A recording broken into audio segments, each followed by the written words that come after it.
35. 35번째 사연. 감나무에서 떨어져 호흡이 멈춘 이야기. 나무하러 산에 갔을 때 배가 고파감을 따 먹기로 했다. 이때 전의 일이다. 늦가을 어느 날 나는 감남산으로 나무를 하러 갔다.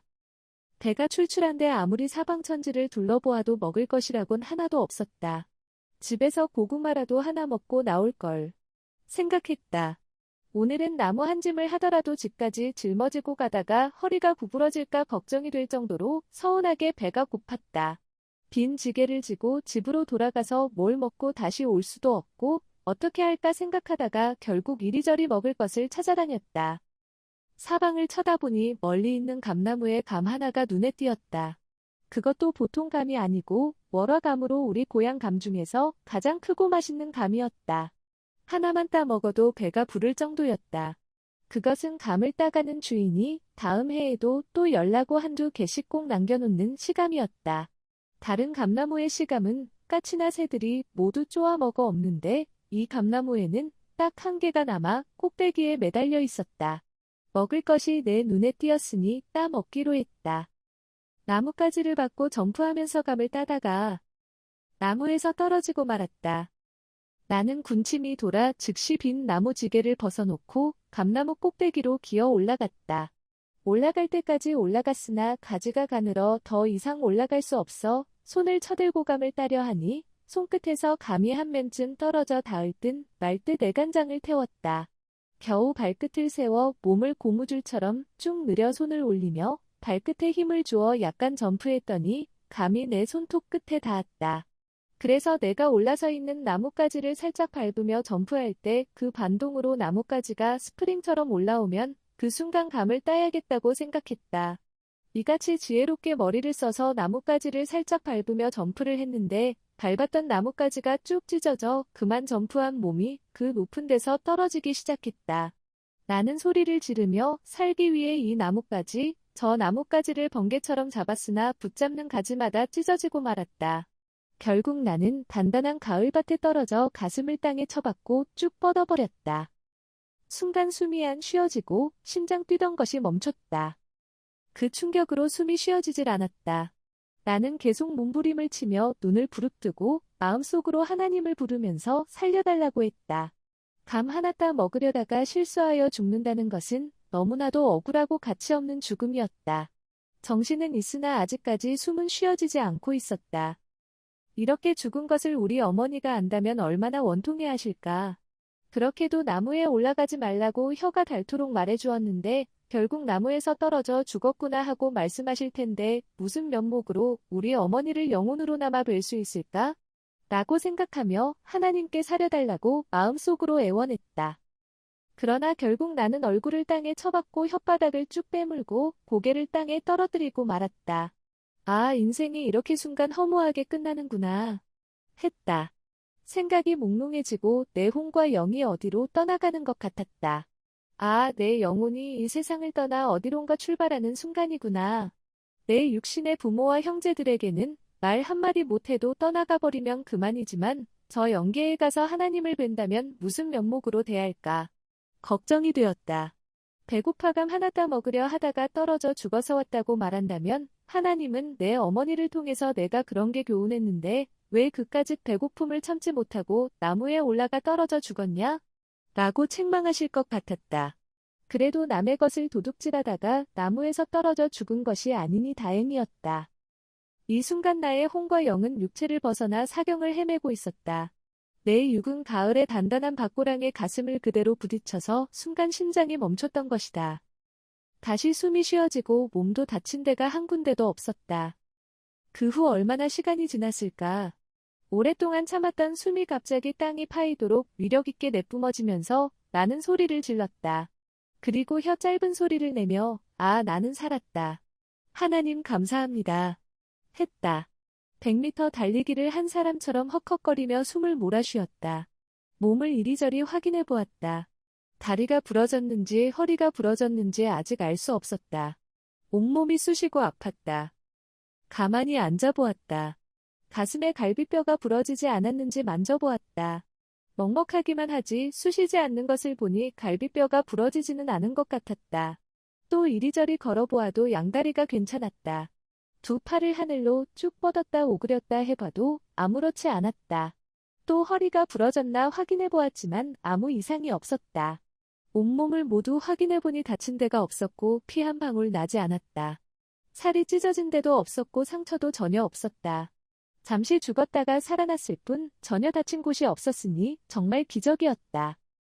어떤 사람은 평지에서만 넘어져도 팔다리가 부러지고 목이 부러지고 무릎이 깨지고 재수없이 크게 다치기도 하는데 나는 11m 이상 되는 높이에서 떨어졌는데도 조금도 깨지거나 다친 곳이 없었으니 정말 하나님과 예수님이 안 다치게 잡아주신 것이었다. 그럴지라도 일단 떨어졌으니 숨이 안 쉬어지는 극한 고통을 받았다. 잠깐 심장이 멈춰서 숨이 안 쉬어지는 동안 홀로 몸부림을 쳐야 했다. 숨 못 쉬는 지옥의 고통이었다. 그때 사람이 실수하면 일순간에 죽는구나 하고 깨달았다.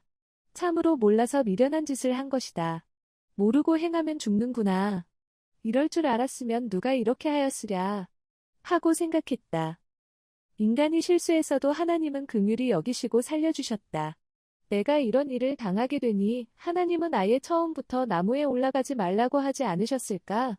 생각해 보았다. 하나님은 죽음이 닥쳤을 때 살려주시는 것도 있지만 아예 죽음을 당하지 않게 깨닫게 해주신다. 그때 인간이 깨닫고 돌이키면 죽음을 당하지 않는 것이다. 죽었다 살아나서 결국 그 감을 따먹으며 감사 기도했다. 아무튼 이 순간 숨이 멈췄을 때 하나님이 다시 숨을 쉬게 안 해주셨으면 나는 그 자리에서 죽었다. 나무에서 떨어질 때 엎어져서 심장 부분이 단단한 가을밭에 부딪혀 충격을 받으니 심장이 멈췄던 것이다. 내 몸의 무게로 11m 위에서 떨어졌기 때문에 떨어질 때가 속도가 붙어 2배 이상 힘을 받은 것이다. 나는 힘없이 앉아서 내가 죽었다 살았구나 하나님 감사합니다. 예수님 감사합니다. 꼭 죽을 곳에서 살았습니다. 앞으로는 이런 미련한 짓 하지 않게 해주시옵소서.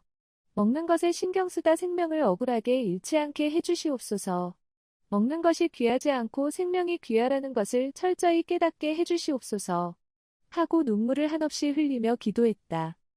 나는 평소에 잘 부르던 노래를 부르며 나의 기쁨 나의 소망 되신 주님이라고 찬양했다. 찬양을 몇 번 부르고 나서 감나무를 쳐다보니 아까 따려던 감이 여전히 매달려 있었다. 나무에 올라가지 않고 감 따는 방법을 생각한 후 돌을 던지고 나무 막대기를 만들어 집어 던져 감을 떨어뜨렸다. 이리하여 기어이 그 감을 먹게 되었다. 나는 죽지 않고 결국 이 감을 먹게 해주셔서 감사하다고 하나님께 기도했다. 이 감은 내가 못 숨을 걸고 따려 했으나 결국 따지 못하고 내가 다시 살아나서 따게 된 감이니 나를 살려주신 하나님과 예수님도 같이 먹어요. 하고 가면 격하며 감을 먹었다. 지금도 감만 보면 그때 일이 생각나고 감사기도를 했던 것이 생각난다. 인간의 무지로 인해 생명을 잃는다. 하나님은 나를 긍휼히 여겨 다시 살려주셨다. 그 일이 있은 후 세상 사람들도 나와 같이 인생의 빵 문제 때문에 하찮은 일로 목숨을 잃는다는 것을 알게 되었다. 천하를 주고도 바꿀 수 없는 생명을 받았으나 지혜를 받아 생명을 보호하지 못하면 너무나 억울하게 생명을 뺏기는 것이다. 신은 귀한 생명을 주시고 생명을 지켜주시나 인간이 자기 생명에 대해 너무나 지혜가 없이 그 책임 분담을 못하고 무지함으로 생명을 잃게 된다는 것을 절실히 깨달았다. 그날도 생명을 너무나도 귀하게 여기시는 창조주께서 무지한 나를 긍휼히 여겨 다시 살려주셨다. 내가 우연으로 산 것도 아니고 목이 부러지지 않아서 산 것도 아니고 명이 길어서 산 것도 아니다. 호흡을 주관하시는 하나님께서 다시 나를 호흡하게 함으로 살아나게 하신 것이다. 나는 이를 절실히 깨닫고 다시 살게 된 몸을 가지고 하늘과 인류를 위해 가치 있게 살기로 결심했다. 전능자와 가장 좋은 대화거리는 죽음에서 살려준 것이다. 그날 기어이 나무를 한 짐 해서 산에서 내려왔다. 그 후 감나무가 얼마나 컸는지 궁금하여 옛날 일을 생각하며 가보았다. 50년이 지나서 가보니 정말 엄청나게 커 있었다. 제자들에게 저 감나무 내가 떨어져 죽었다가 살아난 감나무야 라고 말해주었다. 지금도 감나무는 그 위치에 서 있다. 그런데 주인이 관리를 안 하여 가시덤불 속에서 산 감나무가 되어 크고 있다. 하나님은 나에게 지금도 지난날을 잊지 마라. 지난날을 잊으면 전능자와 대화할 거리가 없다. 전능자와 가장 좋은 대화 거리는 죽음에서 살려준 것이다. 그 이야기를 꺼내어 대화하면 대답해준다. 하셨다. 생명을 살려준 것이 가장 크기 때문이다. 모두가 죽음에서 살려주신 사연을 꺼내어 하나님께 기도하며 귀에 보아라. 마음으로 응답하시고 혹은 생각이 또렷하게 나게 하며 그 가운데 신의 음성이 들릴 것이다. 그래. 그때 나 여호와 하나님이 살려주고 천사를 시켜 살려주고 성령이 살려주고 성자가 살려주고 내가 보낸 구원자를 통해 살려주었다. 하신다. 내 친동생 범석 목사도 여의도에서 아파트 짓다가 30층에서 떨어진 적이 있었다. 떨어진 곳은 엘리베이터 통로 안쪽이었는데 중간중간 나무로 막아놓고 그 위에 베니어판으로 덮어놔서 떨어지다가 중간쯤에 걸려 살게 되었다. 그는 고층에서 떨어질 때 단번에 떨어지지 않고 막아놓은 나무에 부딪혀 그 나무가 부러지면 밑으로 떨어지고 그 다음 나무에 또 부딪혀서 나무가 부러지면 떨어지고 하다 보니 충격이 감소되어 살았다. 라고 말하며 하나님이 구사일생으로 살려주신 것이라고 나에게 간증하는 이야기를 들었다. 이에 대해 하나님께 물으니 하나님은 말씀하시길 생명을 전지전능한 자가 아니면 누가 살릴 수 있느냐. 불꽃같이 생명을 살피고 살리는 나 하나님이니라. 하셨다. 죽음에서 살려준 은혜를 잊어버린 사람들은 양심의 화인 맞은 자요, 죽은 자요, 생명의 감사를 인색하게 하는 자들이다. 그러면서 또 어려운 일이 있으면 그제야 하나님을 찾는 미약한 인생들이다. 나는 죽음에서 살려주신 것을 다 외우고 수시로 감사하고 고마워한다. 많은 죽음에서 하나님이 이같이 살려주셨음이 역력하다고 하니 하나님이 역사해 오셨다고 말씀하셨다. 하나님이 나를 통해 살려준 자들도 너무나 많다. 오늘에 와서 깨닫고 보니 이미 어릴 때부터 하나님은 나에게 몸소 죽음을 체험하게 하므로 인간의 생명을 보호하고 구원하는 길을 깨우쳐주고 가르쳐준 후에 34세부터 인류 구원의 길을 떠나게 하셨던 것이다. 나뿐만 아니라 사람들의 얘기를 들어보면 나를 통해서 하나님이 죽음에서 살려준 자들이 너무나 많았다. 그 이야기는 너무 많아서 여기서 조금씩만 쓰려고 해도 다 쓸 수가 없다. 비행기를 타고 외국에 가려 할 때 내가 가지 말라고 해서 비행기를 안 탔는데 그 비행기가 가다가 추락했다. 그 일로 많은 사람들이 죽은 사실이 항공 역사에도 나온다. 또 어떤 승무원에게는 앞으로 내가 타는 비행기가 떨어지는 일이 있어도 너는 살게 해주겠다. 하고 기도해 주었는데 비행기 사고가 났을 때 그 비행기에 탄한 여자와 그 승무원만 살고 다 죽었다. 그 또한 한국 항공 역사에 나온다. 그런가 하면 나에게 물었을 때 가지 말라고 했는데 말 안 듣고 가서 죽은 자도 있다. 하나님이 나를 통해 말씀하신다는 것을 그들이 몰랐던 것이다. 나뿐만 아니라 하나님은 그때그때 필요한 사람을 쓰고 말씀하신다. 사람 통해 말씀하시는 신의 소리를 들을 줄 알아야 한다. 하나님을 사랑하고 살면 알게 된다. 깨닫게 해주시기 때문이다. 이와 같이 하나님은 죽음에서 나를 살려주시고 생명의 가치를 깨우쳐 나로 하여금 생명 살리는 일을 하게 하셨다. 그날 감나무 위에서 떨어졌을 때도 하나님이 살려주지 않으셨으면 심장이 멈춰 그대로 죽을 수밖에 없는 날이었다. 나는 이 죽음의 순간을 경험한 후로 나무에 올라가는 것을 거의 금하고 살았다. 그로 인해 나무 위에서 떨어져 죽을 뻔한 일은 없었다.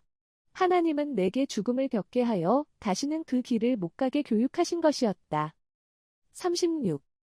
36번째 사연. 대둔산 암벽에서 뒹굴고 호랑이 만난 이야기. 부모님의 핍박으로 인해 집 떠날 계획을 세웠다. 군대 가기 전 19세 때였다. 대둔산에서 기도하며 수도 생활을 하던 내게 부모님은 일이나 하라고 핍박을 많이 하셨다. 그냥 살기는 너무 괴로우니 기도하면서 괴로움을 잊어버리고 인생길을 찾아 사려고 하는데 부모님은 내 심정을 모르고 나를 보기만 하면 왜 그런 게 사느냐고 늘 말씀하셨다. 그 당시에는 부모님께 핍박을 받는 것이 얼마나 눈물겹게 느껴졌는지 모른다. 힘들다고 부모님과 싸울 수도 없었다. 결국 부모가 되어서 자식이 하는 일도 모르다니. 서로 안 보면 그만이다. 라고 생각하여 피해 살기로 하고 집을 떠날 계획을 세웠다. 일본으로 가기로 마음을 먹고 초가집 안방에서 아버지와 어머니께 절을 올렸다. 이때는 옛 초가집을 부수기 전이었다. 내 사진 한 장을 사방 한자짜리로 확대하여 부모님께 드리면서 이렇게 얘기했다. 어머니, 저 보고 싶으시면 이 사진 보세요. 안 볼 거다. 그럼 아버지 보세요. 안 봐, 이놈아. 만일 내가 죽으면 보고 싶을 것 아니에요. 언젠가 내가 보고 싶어지면 한 번이라도 봐요. 내가 큰맘 먹고 확대해왔어요. 내가 죽으러 가냐? 혹시 죽을지 누가 알아요? 나를 두고 부모도 미워하고 형제도 미워하고 동네 사람들은 다들 미쳤다고 하니 도저히 정부치고 살 수가 없어 일본으로 떠나려고 마음먹었는데 부모님은 이를 모르고 계셨던 것이다. 마지막으로 기도하던 곳에 가서 기도나 하고 떠나자 하며 대둔산으로 갔는데 빗길에 낭떠러지로 굴러떨어졌다. 그날 저녁 마지막으로 기도하던 장소에 가서 기도나 한번 하고 떠나야겠다고 생각하여 저녁 9시쯤 빵 3개와 초와 성냥을 사가지고 대둔산 용문골 골짜기로 올라갔다. 그때는 대둔산 관광지에 상점도 몇 개 없었고 빵들만 가져다 놓고 구멍가게처럼 팔 때였다. 그런데 바위절경 가까이 가기 전에 갑자기 굵은 빗방울이 떨어지기 시작하더니 대둔산 골짜기에 장대 같은 빗줄기 소리가 들렸다. 캄캄한데 비가 오니 너무너무 걱정이 되었다. 가을이라 비가 차가웠다. 밤새도록 비를 맞을 생각을 하니 비를 피하고만 싶었다. 오늘 저녁엔 할 수 없이 흠뻑 비 맞으며 울며불며 기도해야 되겠구나. 밤새 연속으로 비가 오면 어떻게 하나? 하고 염려하며 산을 오르는데 기도 장소에 거의 다 가서 순간 발을 잘못 디뎌 낭떠러지 아래로 대불대불 굴러떨어졌다. 정신없이 얼마나 뒹굴었는지 뒹군 후에 계곡에 처박혀버렸다. 한참 후에 정신을 차려보니 50m나 되는 거리를 구르다 마지막에 계곡 도랑 바닥의 바위에 떨어진 것이었다. 몸을 만져보니 빗물인지 핏물인지 물투성이었다. 온통 피투성이겠지 하고 걱정은 되었지만 어두워서 보이지 않았다. 칠흑같이 깜깜한 밤이었다. 뒹굴면서 바위에 부딪혀 온몸이 아팠다. 그래도 바위 절벽을 그렇게 수십 바퀴 뒹굴었는데 머리가 바싹 부서지지 않은 것이 기적이었다. 일단 생각을 하고 있으니 머리가 깨지지는 않은 것 같았다. 또 허리뼈도 팔다리도 부러진 데가 없었다. 특히 마지막에 떨어진 곳은 계곡 바닥에 큰 바위였는데 그 바위에 머리가 부딪히지 않은 것이 천만다행이었다. 아, 하나님이 나를 붙잡아 주셨구나. 그러지 않았으면 지금쯤 죽었는데 하는 생각에 감사의 눈물을 흘리며 하나님과 성령님과 예수님께 살려주셔서 감사하다고 기도했다. 어떻게 이렇게 하나도 안 다칠 수가 있을까? 역시 전지전능하신 하나님이 내가 뒹굴 때 계속 잡아주셨구나. 예수님도 나를 잡고 보호해 주셨어. 하고 시인하며 한없이 울었다. 바위 절벽을 뒹굴었는데 다친 곳이 없어 신기했다. 큰 바위 밑에 굴을 발견하고 비를 피할 수 있었다. 그때 굵은 빗방울이 떨어져서 어디 바위 밑에 피할 곳이 없는 거? 하고 찾아보았다. 옆에 큰 바위가 있는데 그 밑에서 비를 피할 수 있을 것 같았다. 거기에 들어가니 비를 완전히 피할 수 있었다. 가을비라 너무 차가웠는데 바위 밑에 들어가 있으니 보람이었다. 바깥에는 비바람이 치며 사정없이 가을비가 쏟아졌다. 하나님은 이곳으로 나를 뒹굴어 오게 해서 찬비를 안 맞게 해주셨구나라는 생각이 들자 감격의 울음이 터져나왔다. 바위 밑에 비 맞지 않는 곳이 있다는 것은 하나님만 아시기 때문이었다. 눈물을 한없이 흘리며 나를 사랑하시는 하나님에 대해 깊이 깨달았다. 비 안 맞히려고 여기까지 뒹굴어 내려오게 하시다니. 그냥 올라갔으면 용문골 바위에서 고스란히 이 비를 다 맞았을 텐데. 라고 생각하니 마치 하나님 품에 안긴 것 같았다. 내 실수로 뒹굴었지만 하나님이 그 순간의 기회를 이용해서 이곳으로 옮겨주셨다는 것을 깨닫게 되었다. 바위 밑은 공간이 넓었다. 거기에 들어가 있으니 별장 안방에서 창밖을 내다보는 기분이었다. 얼음 알갱이같이 차가운 늦가을 빗방울들이 한없이 떨어졌다. 계곡에 물이 많이 내려온다면 피할 수가 없겠지만 물이 웬만큼 내려올 때는 여기까지 안 들어오니 앉아있을 공간이 있었다.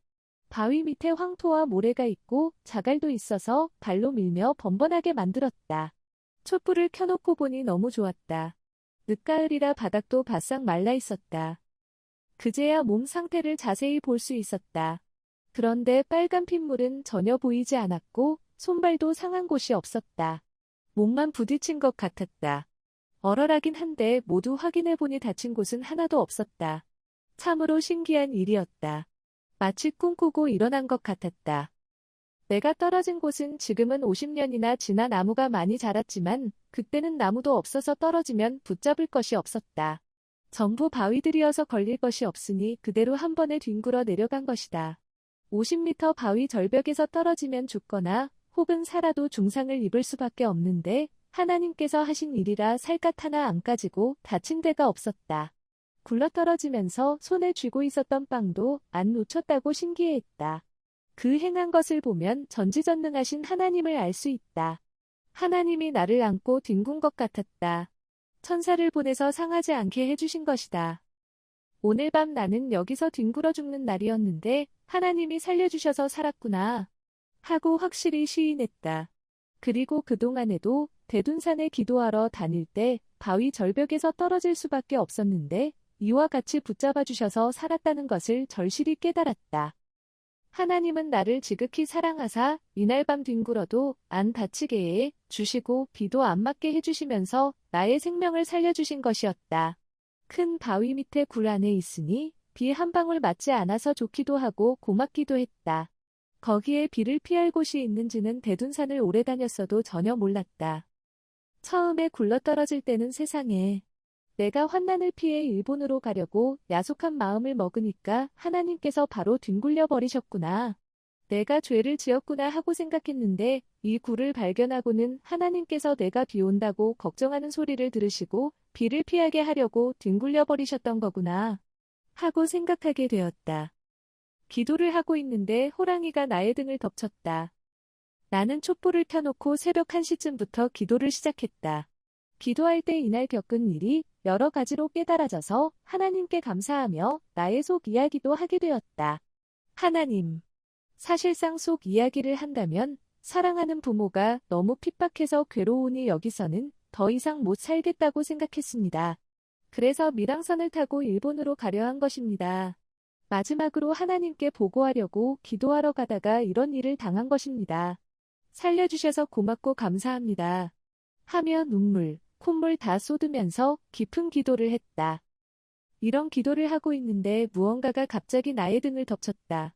순간 놀라 머리를 들고 쳐다보니 호랑이가 뒤에서 나를 덮치고 있었다. 머리끝을 쭈뼛쭈뼛 섰다.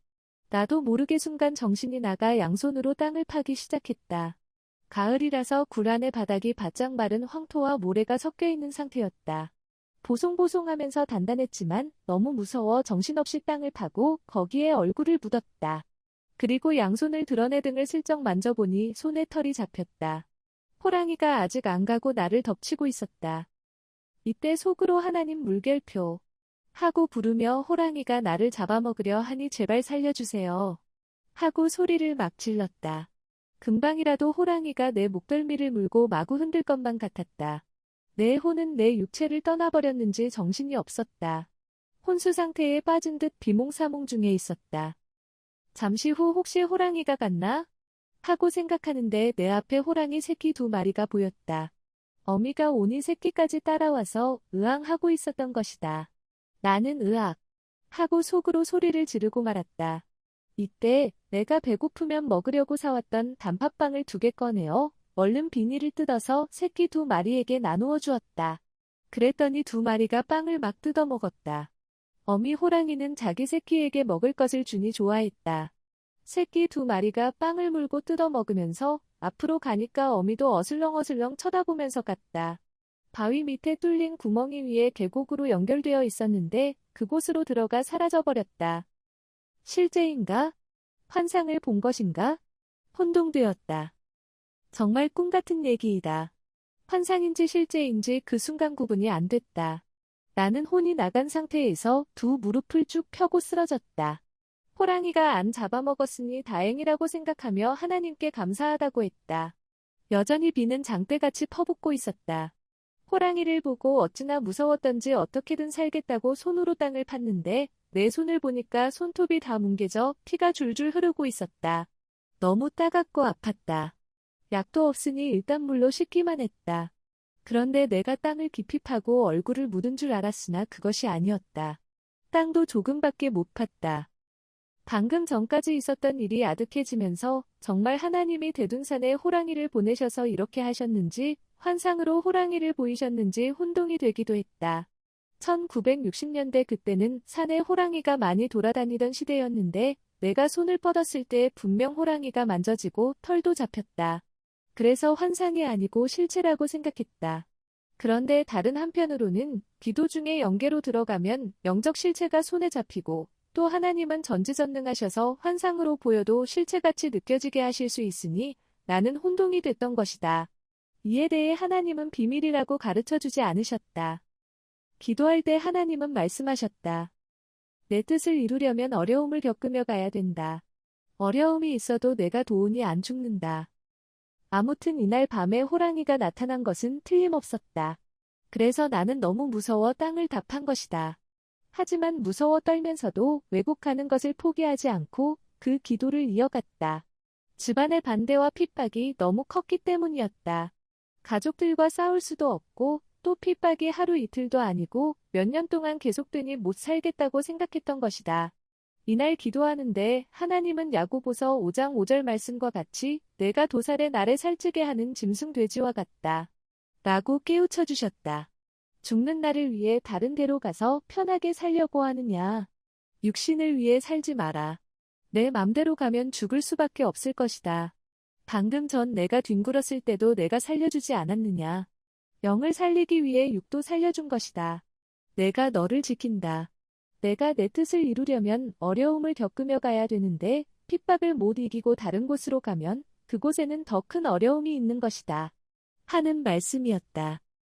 이 말씀을 듣고 나는 회개하며 하나님께 외국에 안 가겠다고 약속하였다. 그러고 나니 마음이 기뻤다. 핍박을 받아도 이제는 기쁨으로 이길 수가 있을 것 같았다. 다만 집에서 마지막 인사까지 하고 나왔는데 다시 들어가야 하니 면목이 없어 마음이 썩 내키지는 않았다. 그러나 하나님께 기도하고 예수님께 말하기를 어머니께 내가 잘못했다고 하고 부모 심정을 몰랐다고 하겠습니다. 그리고 이제 집에서 일도 하고 기도도 틈틈이 하겠습니다. 하며 집으로 가기로 마음먹었다. 할 말, 안 할 말 부모님께 다 퍼붓고 나왔는데 정말로 어떻게 가지? 이 자존심에 쑥스러워서 어떻게 들어갈까? 하고 고민도 됐으나 하나님이 나를 깨닫게 하며 말씀하셨으니 감사하면서 집에 가기로 결심했다. 이날 하나님께서는 높은 데서 뒹굴게 하여 이와 같이 어려움이 있어도 내가 도우니 안 죽는다. 함을 보여주셨고 호랑이를 만나게 하여 환난과 어려움을 피해 하늘 뜻을 저버리고 편안하게 지내려 하면 이와 같이 호랑이에게 잡아먹힌다. 그러면 돼지가 죽는 나를 위해 살찌운 격이 된다. 함을 깨우쳐 주셨다. 그러면서 호랑이가 잡아먹으려 할 때 나를 다시 한번 살려주시며 이와 같이 내가 함께하여 도운이 다 해결된다. 함을 보여주셨던 것이다. 죽을 고비를 넘기고 집에 돌아와 보니 부모님이 마음 아파하고 계셨다. 날이 채 새기도 전에 새벽 일찍 굴에서 나와 나의 기쁨 나의 소망 되시며 찬송을 부르며 집으로 내려왔다. 내 육신이 사는 동안 영원히 오지 않겠다고 마음먹고 사진까지 찍어놓고 떠났는데 집으로 다시 돌아오게 된 것이다. 발걸음이 참 무거웠지만 하나님이 나를 인도하는 대로 가겠다고 결심하고 가니 기뻤다. 하나님의 명령을 거스르지 않고 가니 희망에 찼다. 하나님의 명령이 그렇게 무섭다. 그날 밤 대둔산에서 뒹굴어서 죽을 고비, 호랑이를 만나 죽을 고비, 이렇게 2번이나 죽을 고비를 넘기고 살아서 집에 들어갔을 때 아버지는 내가 집을 떠난 것을 알고 머리 아프다고 누워 계시고 어머니는 그때 잡았어야 했다고 훌쩍이며 울고 계셨다. 아버지도 나를 그렇게 보내놓고서 마음이 아프셨나 보다. 내가 영원히 떠난다고 하고 나갔다는 말을 듣고 어머니에게 왜 잡지 않았냐고 하셨다 한다. 아버지가 화를 냈어도 어머니는 잡았어야 하지 않느냐고 하면서 내가 돌아올 때까지 회골에 일하러 가지도 않으시고 마음 아파하면서 집에 계셨던 것이다. 나는 이런 사실을 마음으로 알고 부모님께 잘못했다고 빌며 다시는 안 그러겠다고 했다. 아버지가 은근히 좋아하셨다. 아버지 걱정시켜서 죄송해요. 다른 나라 가려다가 안 가고 돌아왔습니다. 잘못했습니다. 라며 절을 먼저 했다. 3번이나 절을 하니 아버지는 내가 죽은 사람이냐? 왜 3번이나 절을 하냐? 하셨다. 나는 너무 좋아서 그럽니다. 라며 어머니께도 절을 했다. 이에 아버지와 어머니는 웃으시면서 무슨 절이냐 명절도 아닌데 밥이나 먹어 하셨다. 그리고 대둔산은 무섭고 위험한데 가끔만 가지 너무 자주 가는 거 아니냐 하셨다. 그래서 차마 그날 산에서 뒹굴고 돌아왔다는 이야기는 못했다. 그 후에 부모님께 이 사연을 이야기하니 놀라셨다. 나는 이렇게 부모의 핍박을 극적으로 받으면서 어려움을 이겨나갔다. 만약 그때 어려움을 못 견디고 일본에 갔다면 어떻게 되었을지 모른다. 저마다 인생을 살 때도 많은 어려움이 있을 것이다. 하지만 그 어려움을 이기고 또 이겨야 한다. 때로는 자신에게 기대를 걸고 가지만 때로는 낙심할 때도 있다.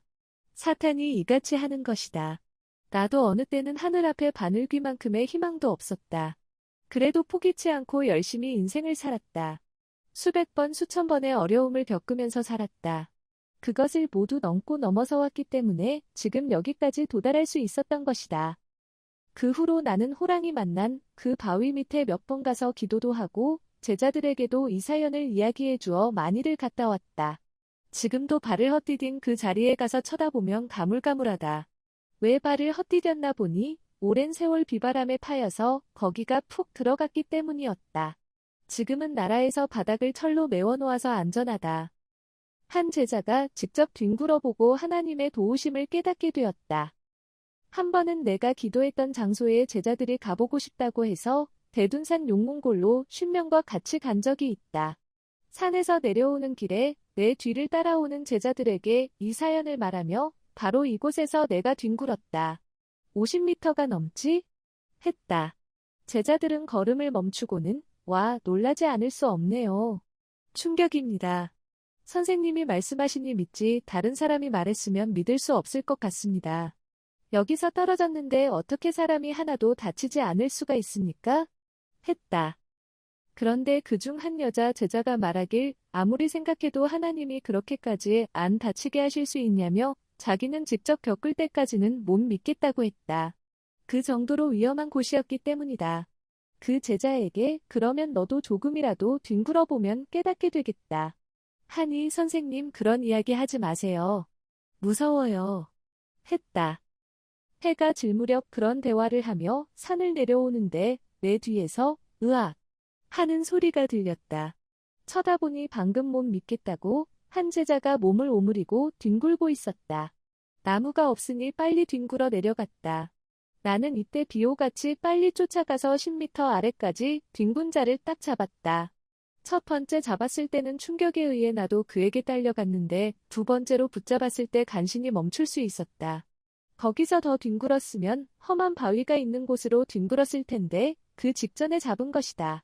그때 바로 응급처치를 하면서 살펴보니 다친 데는 없었다. 그래도 자꾸 아프다고 해서 병원으로 실어보냈다. 남아있는 제자들이 그가 많이 다쳤는지 걱정하기에 선생이 확인해 보았을 때는 괜찮았다고 말해주었다.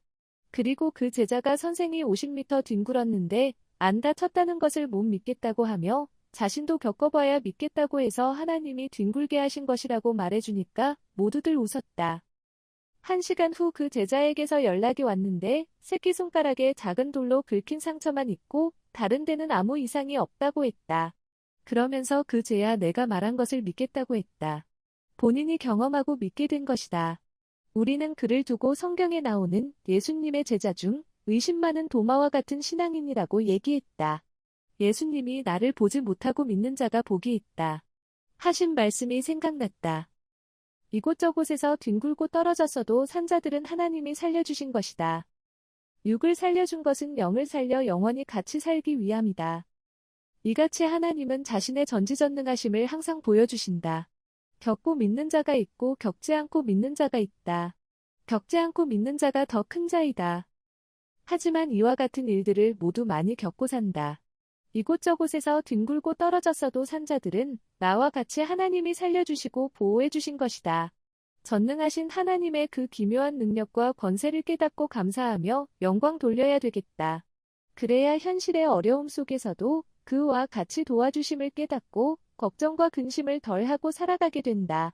또 육신을 살려주신 것은 영을 살려서 영원히 같이 살기 위함이니 변치 않고 하나님을 믿고 사랑하며 살아야 되겠다. 이 글을 쓸 때도 하나님과 성령님께 그날의 사실을 낱낱이 기억하게 해달라고 기도하며 썼다. 50년이 지났는데 이렇게 자세히 생각날 리가 있겠느냐. 전지전능하신 하나님이 생각나게 해주시고 성령님이 감동시켜서 이 글을 쓴 것이다. 37. 37번째 사연. 대둔산 겨울 추위에 얼어 죽을 뻔한 이야기. 겨울에 기도하면 내 등에 눈이 수북이 쌓였다. 겨울에 북풍 한설 몰아치며 눈이 쌓이면 내게 생각나는 사연이 하나 있다. 내 고향에서 4km 떨어진 관광지 대둔산 용몽골 기암절벽 위에 널쩍한 바위 위에서 기도하던 사연이다.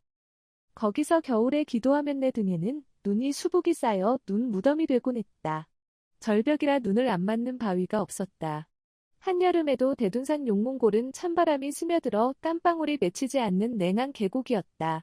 그러니 한겨울에는 그 강추위가 오죽하랴. 여름도 지나고 가을도 지나 인기척조차 끊어져 버린 혹독한 겨울이 닥치면 물도 얼고 이 골짜기의 모든 바위덩어리가 꽁꽁 얼어붙어 버렸다. 기온이 영하 15도 20도까지 내려갔다. 그때는 지금으로부터 60년 전인 1960년대 초다. 못 먹고 옷도 제대로 못 입어 허름한 여름옷을 입고 다닐 때니 겨울에 얼어 죽을 수밖에 없었던 처지였다. 그때 추위에 얼어붙으면서 죽을 고비를 수십 번 넘긴 것이다. 오래 기도할수록 계속 기도하며 살라는 깨달음이 왔다. 나는 그곳에서 10대와 20대, 30대 중반까지 기도 생활을 했다. 어느 때는 한 번 가서 기도하면 배고파서 못 견딜 정도까지 기도하고 내려왔다. 인생을 어떻게 살아야 되느냐고 하나님과 예수님을 부르며 기도했다. 그리고 가난하니 잘 살게 해달라고 기도하기도 했다. 또한 과연 내가 어떤 것을 해야 되는지, 내 인생에 할 일이 무엇인지 물으며 기도했다. 기도하다 보면 추워질 때가 있다. 너무 궁금해서 눈을 떠보면 낮에 기도하기 시작했는데 어느새 밤이 되어 있었다. 또 기도하다 보면 따뜻해질 때가 있다. 어느새 밤이 가고 벌써 낮이 되어 해가 중천에 떠 있었다. 또 깊은 기도를 할 때는 밤새도록 하였다. 그때 성자는 예수님의 모습으로 나타나 나를 가르쳐 주시기도 하고 성경을 풀어주며 깨닫게 해주셨다. 배고파도 추워도 참고 오래 기도할수록 깨달아지는 건 더 기도하라. 계속 기도하며 살아라. 하는 것이었다. 고로 기도하면 다 해결되겠구나. 내 인생에서 최우선으로 할 일은 기도하는 것이다. 하며 1년 내내 틈만 있으면 그곳에서 기도했다. 겨울에도 봄에도 여름에도 가을에도 계속 기도했다. 대둔산이 개발되기 전에는 지금의 구름다리 근처를 많이 돌아다니며 기도했고 대둔산을 도립공원으로 만들기 위해 구름다리도 놓고 개발을 시작한 때부터는 나만의 공간을 찾아 용몽골 골짜기로 기도 장소를 옮겼다. 그래서 지금의 용몽골 전망대 자리에서 기도하고 때로는 독수리봉에 오르내리면서 기도하며 성경을 배우고 인생을 배웠다. 얼어 죽는 체험을 수십 번, 수백 번을 했지만 기도를 안 할 수는 없었다. 겨울에 기도하면서 그 무서운 강추위에도 텐트를 친 적이 한 번도 없었다. 어느 해 겨울철에는 기도하다가 너무 추워서 밤중에 몸이 얼어 움직일 수가 없었다. 이러다 오늘 밤에 얼어 죽는구나 하면서 할 수 없이 일어나 그 높은 산을 넘어 태고사 절로 들어갔다. 눈 속에 넘어졌다 일어났다 수십 번을 반복하며 가다 보니 몸에 훈기가 돌았다. 태고사 문을 두드리며 얼어 죽겠다고 문 좀 열어달라고 했다. 그때 스님이 문을 열어줘서 방에 들어가 몸을 녹일 수 있었다. 내 사연을 물어보기에 산 너머에서 기도하러 온 사람이라고 하니 그 스님이 얼굴은 못 봤어도 소문을 들어 안다고 하며 추우면 얼어 죽으니 나이도 어린데 조심하라고 했다. 나는 다음 날 아침에 고맙다고 인사하고 절에서 나왔다. 딱 한 번 그런 일이 있었다. 이후에 그날 내가 얼어 죽는 날이었구나 하고 깨달았다. 그래서 예수님이 산 너머로 옮겨 죽음을 피하게 하신 것이었다. 사람이 못 먹고 추위에 떨면 몸에 힘이 없으니 바로 얼어 죽는 단계로 넘어간다. 나는 얼어 죽는 체험을 수십 번, 수백 번을 했다. 온몸이 굳어서 숨이 안 쉬어지다 호흡이 멈추기도 했다. 어느 때는 기도하다가 스르르 잠이 들어 깨어나 보니 몸은 얼음장이 되고 살은 이미 굳어 있었다. 죽었다 살아난 것이다. 또 어느 날 밤에는 하도 추워서 이를 갈다 보니 이빨이 다 흔들거렸다. 그때마다 나는 제자리에서 막 뛰고 소리를 지르며 몸통 운동을 하였다. 땀이 날 때까지 수백, 수천 번씩 했다. 그래서 죽음을 피했다. 마치 냉장고에 넣었다가 내놓으면 다시 살아나는 식물과 같았다. 힘들다고 해서 기도 생활을 안 할 수는 없었다. 내가 온전한 영생의 길을 찾고 나면 모든 사람들을 살릴 수 있다고 생각하고 그 희망으로 기도해서 하나님의 말씀을 받았다. 나도 살 길을 찾으려고 이 고통을 받은 것이다. 실상 집에 있어도 고생이었다. 먹을 것도 없고 잠을 자도 천방이었다.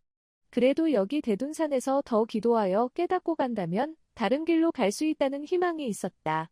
그리고 수시로 예수님이 나타나 내 한을 풀어다오 하셔서 그 한을 풀어드리는 중에 딴 데로 갈 수가 없었다. 이렇게 하고자 하는 정신과 마음이 하나님으로부터 왔기에 견뎠지 보통 사람이라면 미쳐서 바로 내려왔을 것이다. 인간이 억지로는 못하는 일이다.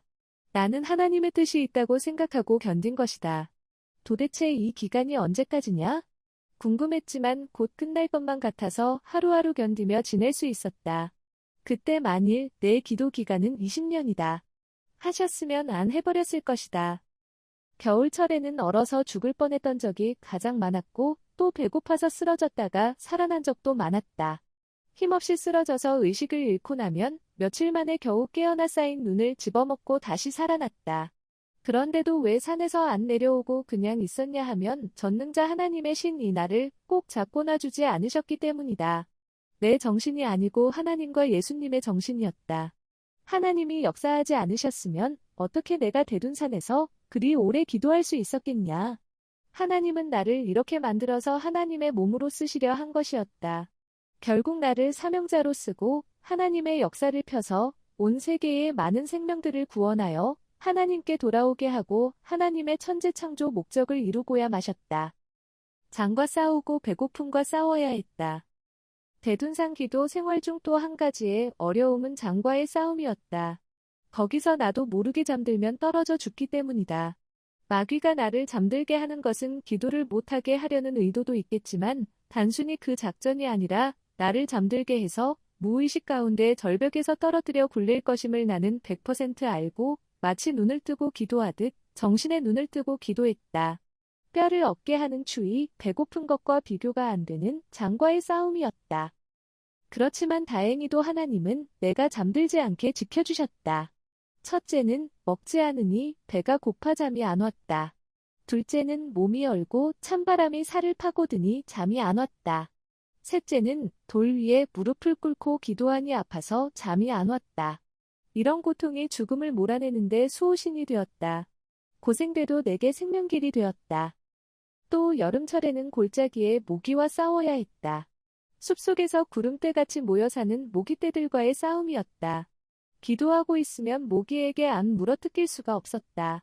그걸 생각하면 의식되어 기도도 할 수 없으니 모기는 뜯어먹을 대로 뜯어먹게 하고 나는 나대로 기도만 한 것이다. 참으로 극한 기도 생활을 했다. 비가 와도 비 피할 곳이 없어 그냥 그 자리에서 기도했다. 군대 제대한 후에 한 번은 군 텐트를 쳐서 비를 피해야겠다 생각하고 산에 가져갔는데 바위 위라서 텐트를 칠 수가 없었다.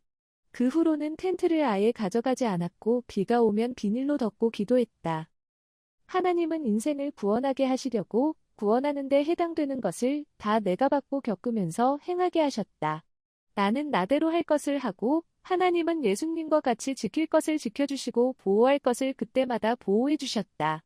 그래서 어느 때는 모기도 몸 물게 하고 산짐승들도 해하지 못하게 하고 뱀과 지네와 각종 독충들이 해를 못 주게 막아주셨다. 고로 대둔산에서 20년 넘게 기도를 했는데도 지네나 뱀한테 물린 일이 없었다. 절대 하나님이 지켜주셨기 때문이다. 그러므로 나도 늘 기도를 할 만큼 할 수 있었다. 그리고 대둔산에서 그렇게 오랜 기간을 기도했어도 밥을 싸다 먹으면서 기도한 적은 한 번도 없었다. 빵을 몇 번 가지고 가서 먹은 적은 있었다. 기도를 하러 다녔으니 기도의 목적을 행해야 되기 때문이었다. 밥을 못 먹어 못 견딜 때도 한 번도 누가 밥을 줘서 먹은 기억이 안 난다. 물도 먹으려면 멀고도 먼 계곡까지 오르내려야 했다. 흐르는 물이 샘이었다. 하루에 한 번, 어느 때는 이틀에 한 번씩 물 먹으러 다녀왔다. 그때도 성자께서는 예수님의 모습으로 나타나 깊이 기도하면 영에 의해 나와 일체되어 신이 되니 다스리게 된다. 깊이 기도하면 돌 위에서 무릎 꿇고 기도했어도 아픔도 사라지고 배고픔도 사라지고 추운 것도 사라지고 내가 함께하여 모두 다스려지고 나의 말씀을 잘 듣고 배우게 되어 내 원하는 목적을 이룬다. 라고 말씀하셨다. 이와 같이 성경의 깊은 진리를 다 깨달을 때까지 이러한 연단 과정에서 하나님, 성령님, 성자와 예수님은 나를 떠나지 않고 절대적으로 함께해 주셨다. 대둔산에서 내가 기도한 것을 본 사람이 증인이 되어 말해주었다. 한 번은 제자들이 내가 기도한 장소에 가서 기도하겠다고 마음먹고 겨울철에 대둔산에 올라 기도하다가 너무 추워서 새벽에 내려왔다고 했다. 그러면서 내가 산에서 얼어 죽지 않고 오랫동안 기도한 것이 이해가 안 된다고 말하였다. 내가 이곳에서 기도한 것을 20년 동안 본 사람이 있다.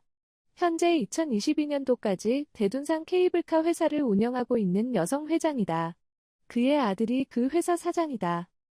용문골 골짜기를 올라가다 보면 큰 바위가 있다. 진산에 사는 할머니 한 분이 그 바위 밑 남자에서 정성을 들였는데 그 회장도 그곳에서 20년간 같이 정성을 들였다고 했다. 나의 기도 장소까지 올라가려면 항상 그 앞을 지나가야 했는데 내가 지나갈 때마다 그 회장이 바위 밑에서 나를 보았던 것이다. 내가 아주 어렸을 때부터 다 컸을 때까지 20년 동안 봤다고 하면서 얼굴은 제대로 못 보고 등을 주로 보았다고 했다. 20년 동안 내가 매일 오지는 않았어도 수시로 와서 기도하고 갔고 또 어느 때는 다른 곳에서 기도하는지 한동안 안 올 때도 있었다고 했다. 당시에 함께 정성을 들이던 진산의 할머니도 같이 보았다고 했다. 한겨울 어느 때는 바위 밑에서 촛불을 켜놓고 정성을 들이다 눈이 하도 많이 와서 이 아이가 눈 속에 혹시 뒹굴어 죽었나? 하며 걱정되어 올라가 보니 아이 등어리에 눈이 쌓여서 머리만 보인 채 기도를 하고 있어서 다행히 안 죽고 살았구나. 참 지독하다. 하고 내려갔다고 했다.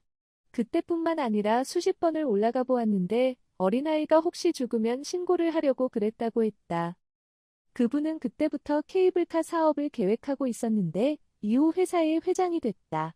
사업 잘 되라고 늘 그곳에서 정성을 들인 것이다. 그 후 2019년에 월명동에서 그 회장을 만나 이런 대화를 하게 되었다.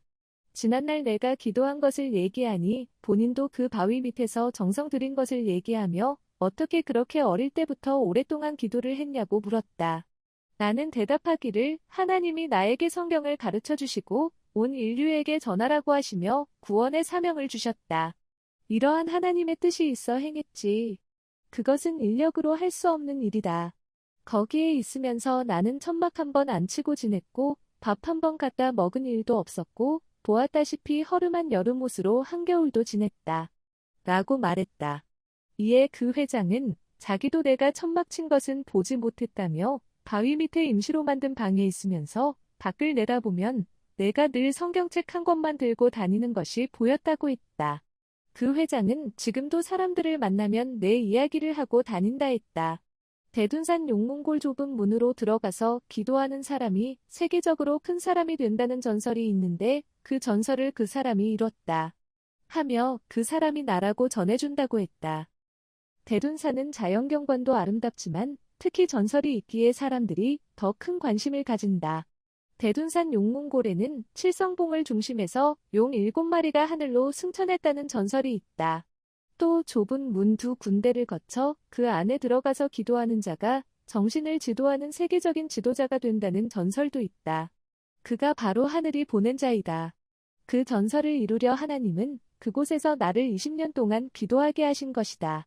대둔산 수도 생활 중에 죽지 않고 산 것은 3위가 행하신 기적이었다. 20년 동안 대둔산에서 수도 생활을 하며 위험한 곳을 그렇게 많이 다녔어도 한 번도 안 다친 것이 정말 기적이다. 대둔산 절벽에서 뒹굴어 떨어질 뻔했던 위험한 순간도 여러 번 있었으나 그때마다 위기를 넘기고 산 것이었다. 그때마다 예수님이 붙잡아주고 나에게 사명을 주신 하나님, 성령님, 성자께서 늘 지켜주신 것을 깨닫게 되었다. 그리고 그 시절 겨울철에 제대로 옷도 입지 않은 채로 그 추운 데서 밤새도록 혹은 일주일씩 기도했어도 안 얼어 죽은 것이 기적이다. 의학적으로 볼지라도 몸이 얼어서 체온이 내려가면 죽는다. 그런데 나는 영하 15도일 때 옷을 허름하게 입고 지내면서도 얼어 죽지 않았다. 손발이 동상에 걸려 고생을 했을 뿐이다. 그때 하나님이 껴안고 지켜주셔서 산 것이다. 기도를 열심히 할 때는 땀이 나고 몸이 뜨거웠다. 훈훈한 성령의 역사가 일어나서 주위에 눈이 녹을 때도 많았다. 하나님과 성령님이 그렇게 해주시지 않았으면 그 자리에서 얼어 죽었다. 대둔산에서 기도할 때 수십 번 얼어 죽을 뻔했지만 하나님의 절대적인 뜻이 있으니 성령님이 뜨거운 불로 역사해 주셔서 산 것이다. 참으로 무서운 기도 생활을 했다. 지금은 나이를 먹어서도 못가 그 추운 데서 밤새 기도했어도 안 얼어 죽었다. 성령의 뜨거운 불로 역사해 주셨다. 지만 가끔 한 번씩 기도 장소에 가보면 너무너무 멀고 위험한 자리임을 깨닫는다. 과연 그때는 어떻게 내가 이곳을 다니며 기도했을까? 생각하고 새삼 충격을 받으며 지난날에 하나님과 성령님과 예수님이 나를 붙잡고 다니셨구나 하고 깨닫게 된다. 또 당시 용몽골 골짜기에서 기도할 때 하나님은 말씀하시길 이곳은 국가에서 특별히 개발하지 않게 한다 하셨다.